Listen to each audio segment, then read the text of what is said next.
Hello बच्चों, मैं हूं जैनेंद्र, आपका ऑनलाइन टीचर। पिछले भाग में श्वसन के कई चरणों एवं प्रकार के बारे में पढ़े थे। इस भाग में अवायवीय श्वसन के संबंध में कुछ और जानकारियां प्राप्त करेंगे। हमारी पेशी कोशिकाएं भी अवायवीय श्वसन कुछ थोड़े समय तक के लिए कर सकती हैं।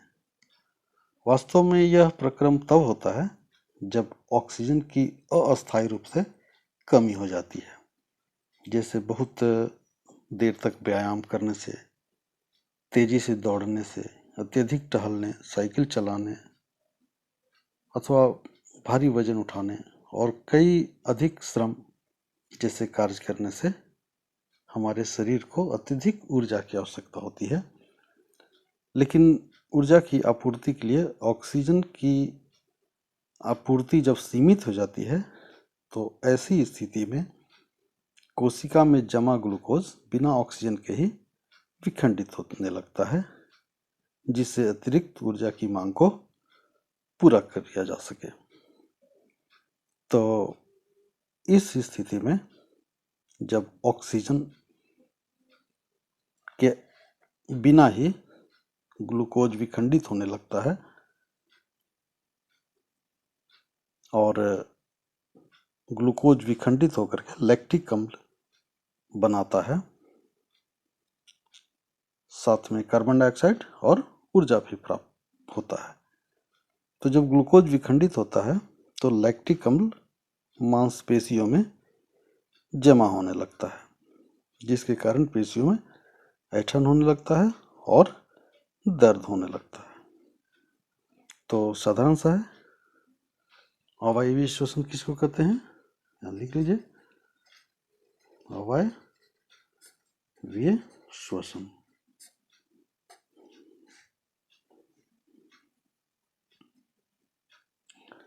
जब ग्लूकोज का विखंडन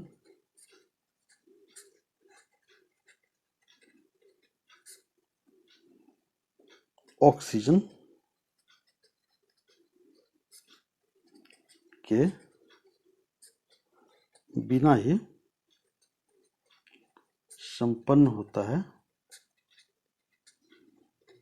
तो यह अवायवीय श्वसन कहलाता है। अवायवीय श्वसन कहलाता है। और मैंने बताया कि अवायवीय श्वसन क्यों होता है। अवायवीय श्वसन अत्यधिक ऊर्जा की मांग के लिए किया जाता है। जब ऑक्सीजन की आपूर्ति कम हो जाती है, अत्यधिक कार्य करना पड़ जाता है, अत्यधिक व्यायाम करना पड़ता है, तो उस स्थिति में हमारे शरीर में, हमारे कोशिकाओं में जो ग्लूकोज जमा रहता है वह विखंडित होने लगता है और विखंडित होकर के ऊर्जा का निर्माण होता है। तो ये जो प्रक्रिया है वह अवायवीय श्वसन कहलाता है, यानी अनएरोबिक श्वसन कहलाता है। तो इसका अभिक्रिया क्या हो जाएगा? ग्लूकोज है और ये ऑक्सीजन की अनुपस्थिति में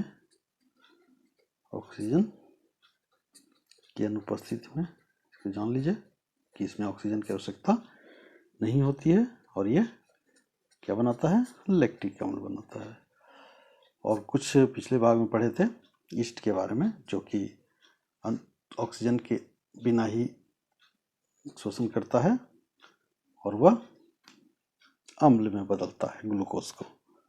तो वो भी अवायवीय श्वसन है और यह हमारे शरीर की मांसपेशियों में खास करके ये प्रक्रिया होती है। लैक्टिक अम्ल बनता है और कार्बन डाइऑक्साइड बनता है और ऊर्जा निकलती है।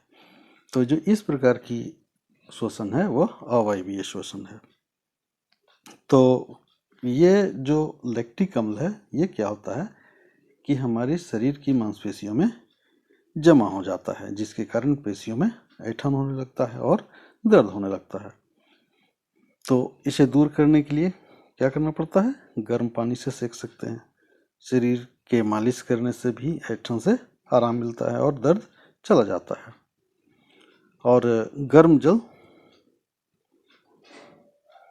से भी सेकने से ये दर्द दूर हो जाता है। ऐसा क्यों होता है?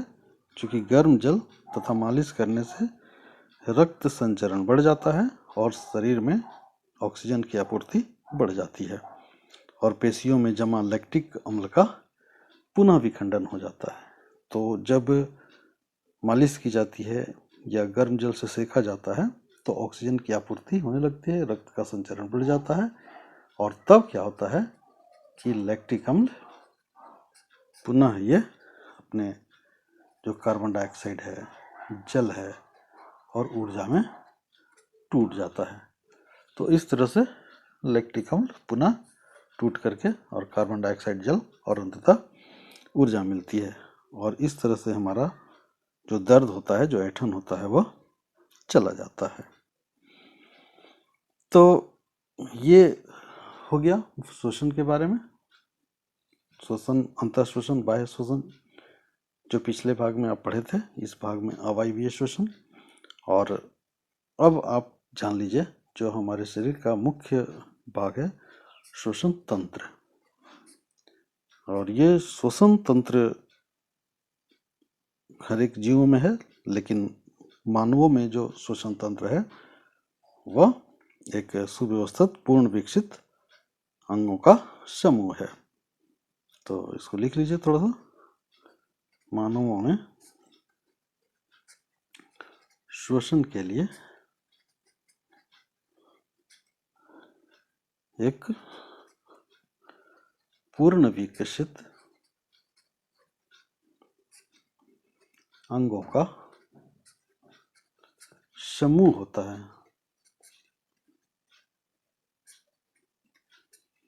जिसे श्वसन तंत्र कहा जाता है, जिसे श्वसन तंत्र कहा जाता है। और श्वसन तंत्र के जो प्रमुख अंग हैं वो आप जानते होंगे, जिसमें पहला है नासिका, जिसे नासाद्वार भी कह सकते हैं। दूसरा है श्वास नली, श्वास। तीसरा जो हमारा मुख्य अंग है वह है फेफड़ा। चौथा डायफ्राम। और जो पांचवा हमारा मुख्य अंग है जो कि फेफड़ा को सुरक्षा प्रदान करता है, उसको कहते हैं पसलियाँ। तो इस प्रकार जो हमारे शरीर का श्वसन तंत्र है उसमें निम्न प्रकार से अंगों का समूह है जो कि सुव्यवस्थित है और प्रक्रिया बिल्कुल सिंपल है। वायु, इस श्वसन तंत्र में क्या होता है कि वायु हमारे नासाद्वार से श्वास नली से होते हुए फेफड़ा तक जाता है। और फेफड़ा क्या है? फेफड़ा वक्ष गुहा में स्थित एक नाजुक अंग होता है जो पसलियों से घिरा रहता है। फेफड़ा एक बड़ी पेशीय परत जो डायफ्राम कहलाता है पर टिका रहता है और फेफड़ा को सुरक्षा प्रदान करने के लिए ये पसलियाँ होती हैं जिसकी संख्या 12 जोड़ी होती है। तो लिख लीजिए, पसलियों की संख्या कितनी होती है? 12 जोड़ी होती है, जो कि हमारे नाजुक अंग फेफड़ा को सुरक्षा प्रदान करता है। और ये जो पसलियाँ होती हैं वो मजबूत अस्थियों का एक पिंजर सा होता है। ये मजबूत अस्थियों का यानी हड्डियों का एक पिंजर होता है, यानी पिंजड़ा होता है, कह सकते हैं। पिंजर होता है जो फेफड़ा को घेरे रखता है।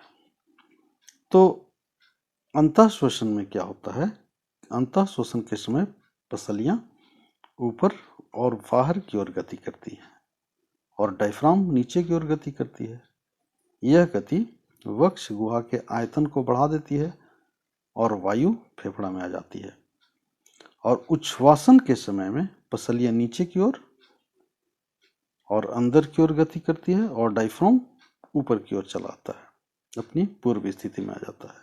इससे वक्ष गुहा का आयतन कम हो जाता है और वायु फेफड़े से बाहर धकेल दी जाती है। तो यही प्रक्रिया जो है सो श्वसन में होते रहता है। यानी जैसे ही ऑक्सीजन फेफड़े में जाता है वो पसलियाँ नीचे की ओर हो जाती है और डायफ्राम ऊपर की ओर हो जाता है। तो इस प्रकार से जो डायफ्राम की गति होती है वो ऑक्सीजन को लेने और छोड़ने के लिए जिम्मेवार होती है। तो इस प्रकार हमारे शरीर में जो श्वसन प्रक्रिया है वो होते रहता है। तो इसको लिख सकते हैं, थोड़ा सा लिख लीजिए कि अंतः श्वसन के समय पसलियाँ ऊपर और बाहर की ओर गति करती है और डायफ्राम नीचे चला जाता है।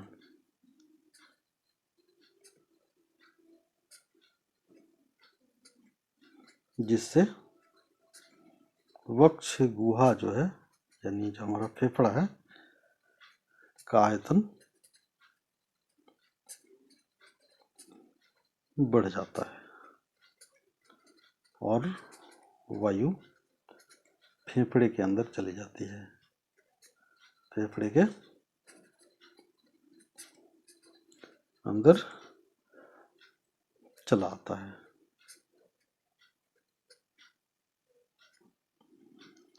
और ये हो गया अंतः श्वसन के समय जब हमारा वायु शरीर के अंदर जाता है। और जब उच्छ्वसन की प्रक्रिया होती है, अब उच्छ्वसन के समय पसलियाँ नीचे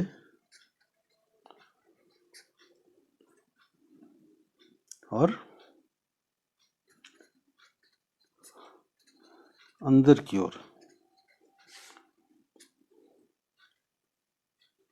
ठीक है, तथा डायफ्राम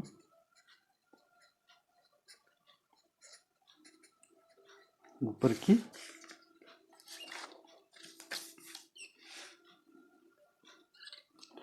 ओर गति करती है।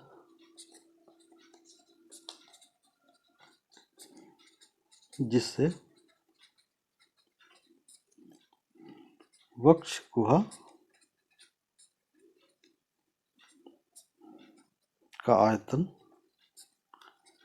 कम हो जाता है और वायु फेफड़ा से बाहर निकल जाता है। तो ये प्रक्रिया चलती रहती है जिससे संपूर्ण जो प्रक्रिया होती है वह श्वसन कहलाती है। यानी ऑक्सीजन को फेफड़े तक पहुंचना और फिर कार्बन डाइऑक्साइड युक्त हवा फेफड़े से बाहर निकाल दिया जाना। तो इस तरह से हमारे शरीर में श्वसन की प्रक्रिया संपूर्ण होती है। अब आइए थोड़ा कुछ और जान लेते हैं अन्य जंतुओं में श्वसन, अन्य जंतुओं में श्वसन के बारे में। दूसरे जीव श्वसन कैसे करते हैं। जैसे पहले जीव है केचुआ के बारे में जानिए। तो केचुआ जो होता है वो ऑक्सीजन का अवशोषण त्वचा से करता है। ये त्वचा से ऑक्सीजन का शोषण भी करता है, यानी ऑक्सीजन का शोषण त्वचा से करता है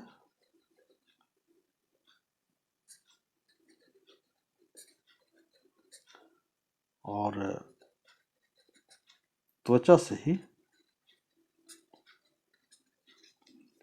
CO2 को बाहर भी निकालता है। बहुत सिंपल इसकी प्रक्रिया है, इसलिए यह केचुआ जो है सो मिट्टी के अंदर जमा रहता है, क्योंकि मिट्टी में उपस्थित ऑक्सीजन को ही वो शोषित कर लेता है। मेंढक है, मेंढक के बारे में जान लीजिए। ये मेंढक को एम्फोबियन कहा जाता है, क्योंकि ये जमीन पर और जल में दोनों में रहने के अनुकूल है। तो इसमें फेफड़ा भी होता है, और ये फेफड़ा और त्वचा दोनों से ऑक्सीजन ग्रहण करता है, दोनों से शोषण करता है। यानी जब जमीन में होता है तो फेफड़ा से करता है, और जब पानी में होता है तो अपने त्वचा से ही ऑक्सीजन ग्रहण कर लेता है और श्वसन की प्रक्रिया पूर्ण कर लेता है। तीसरा जो जीव है वो है तिलचट्टा। और तिलचट्टा किससे करता है श्वसन?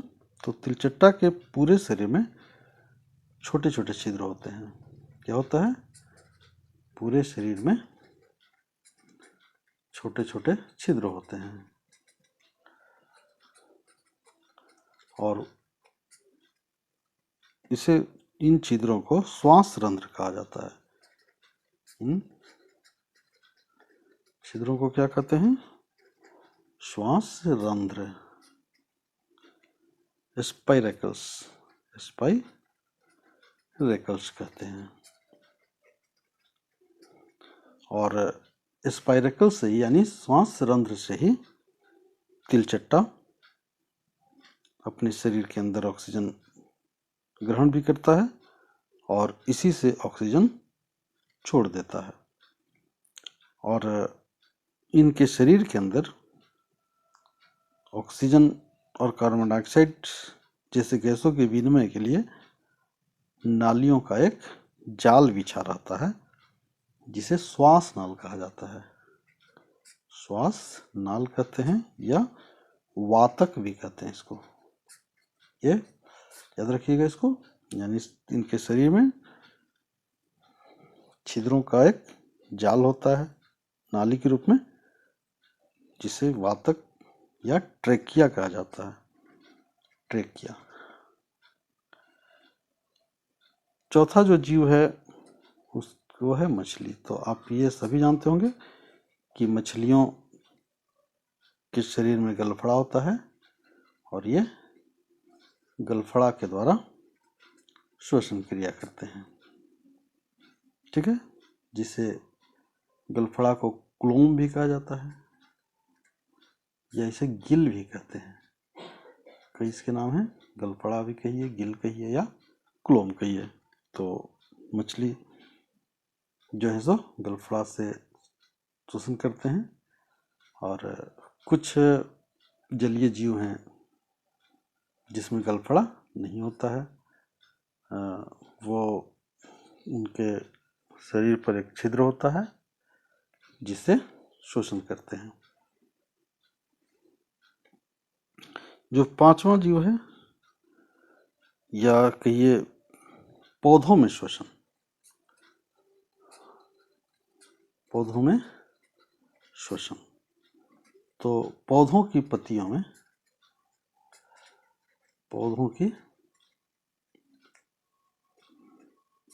में पाया जाने वाला छिद्र, जिसे रंध्र भी कहा जाता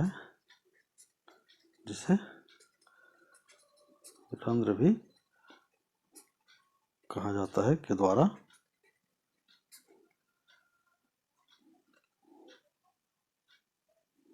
पौधे श्वसन की क्रिया करते हैं। श्वसन की यानी जो श्वसन की प्रक्रिया है, पौधों में भी वही प्रक्रिया है जो बाकी जीवों में होती है, अर्थात ऑक्सीजन ग्रहण करते हैं और कार्बन डाइऑक्साइड छोड़ते हैं। और जब भोजन बनाते हैं, आप पढ़े होंगे, भोजन बनाने में कार्बन डाइऑक्साइड ग्रहण करते हैं और ऑक्सीजन छोड़ते हैं। तो इस प्रकार श्वसन की प्रक्रिया है पौधों में भी बिल्कुल बाकी जीवों की तरह श्वसन की प्रक्रिया होती है। एक चीज और जान लीजिए, रंध्र को स्टोमाटा भी कहा जाता है, कंफ्यूज नहीं होना है, इसको स्टोमाटा भी कहते हैं। ठीक है, तो बस आज के लिए इतना ही। आगे भाग में कुछ और पढ़ेंगे, तब तक के लिए धन्यवाद।